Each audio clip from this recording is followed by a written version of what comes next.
ایک سوال ہے کہ کیا تبلیغی جماعت صحیح ہے، اور سوال ہے کہ فضائل اعمال کی حدیث صحیح ہے کیا؟ تو پہلا جواب تو یہ ہے کہ تبلیغی جماعت میں اور اس کے افراد میں اگرچہ خوبیاں ہیں، اخلاص کے اعتبار سے ہو یا قربانی دینے کے اعتبار سے ہو، دعوتی جذبے کے اعتبار سے ہو، عبادتی اہتمام کے اعتبار سے ہو، اور بھی ان میں خوبیاں ہیں، لیکن منہجی اعتبار سے وہ صحیح نہیں ہیں۔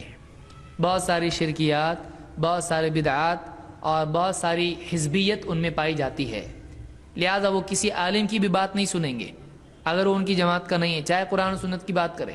لیکن کوئی جاہل بھی کھڑا ہو کے بات کرے گا تو بالکل سنیں گے اور سر بھی ہلائیں گے، غلط بات بھی ہو تو یہ جو حزبیت ہے، اپنے گروپ کی غلط بھی صحیح، دوسرے کی صحیح بھی غلط، تو یہ چیز نہیں ہونا چاہیے۔ اس طرح کی بہت ساری برائیاں ان میں ہیں۔ کیا تبلیغ والے دعوت کا کام کو لوگوں کو بلاتے ہیں، ہم ان کی دعوت کے کام کو کریں، ان کے ساتھ شامل ہوں؟ کیونکہ تبلیغ والے صحیح نماز کا طریقہ سکھاتے ہیں، قرآن و حدیث کی روشنی میں وضاحت کریں۔ تبلیغ والے دعوت کا کام کرتے ہیں، وہ دودھ تو بیچ رہے ہیں لیکن دودھ کے اندر پانی ملا کر بیچ رہے ہیں، بلکہ زہر ملا کر بیچ رہے ہیں۔ دودھ بیچنے سے انکاری نہیں ہے، گھوم رہے ہیں، پھر رہے ہیں، محنت کر رہے ہیں، پیسے لگا رہے ہیں، وقت لگا رہے ہیں۔ جس کتاب کو لے کر وہ چل رہے ہیں، جس کتاب کو ہر حلقے میں پڑھا جاتا ہے، جس سے درس دیا جاتا ہے، وہ کتاب فضائل اعمال اور فضائل صدقات، شرکیہ واقعات سے بھری پڑی ہے۔ فضائل صدقات حصہ دوم صفحہ 558، کتب خانہ فیضی لاہور کی چھپی ہوئی، اس میں ذکریہ صاحب تصوف کا یہ غلیظ ترین گندا عقیدہ لکھتے ہیں: اے اللہ، جو تو ہے وہ میں ہوں، جو میں ہوں وہ تو ہے، میں اور تو خود شرک در شرک ہے۔ یہ کفر کا عقیدہ ہے، یہ شرک کا عقیدہ ہے۔ اللہ عز و جل خالق ہے یا مخلوق ہے، وہ رازق ہے مرزوق ہے۔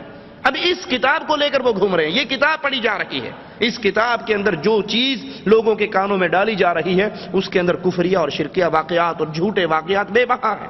اس کتاب کو چھوڑ دیجئے، اس طریقہ کار کو چھوڑ دیجئے، اللہ کی توحید کی دعوت دیجئے۔ نماز کی دعوت بنیادی نہیں ہے، یاد کر لیجئے۔ اگر کوئی نماز کی دعوت پہ جماعت بناتا ہے تو گمراہ ہے، اگر جہاد کی دعوت پہ جماعت بناتا ہے گمراہ ہے، اگر وہ روزے کی دعوت پہ جماعت بناتا ہے گمراہ ہے۔ جماعت جب بھی بنے گی وہ لا الہ الا اللہ کی دعوت پر بنے گی۔ اگر توحید بنیاد ہے تو کامیاب ہے، اگر توحید بنیاد نہیں، کسی نے جہاد کے نام پہ لوگ اکٹھے کر لیے، کسی نے تبلیغ کے نام پہ لوگ اکٹھے کر لیے، کسی نے مسلمین کے نام پہ لوگوں اکٹھا کر لیا، تو یہ سب دعوتیں باطل ہیں۔ حقیقی سچی صحیح دعوت وہ ہے جو لا الہ الا اللہ کے نام پہ دی جائے۔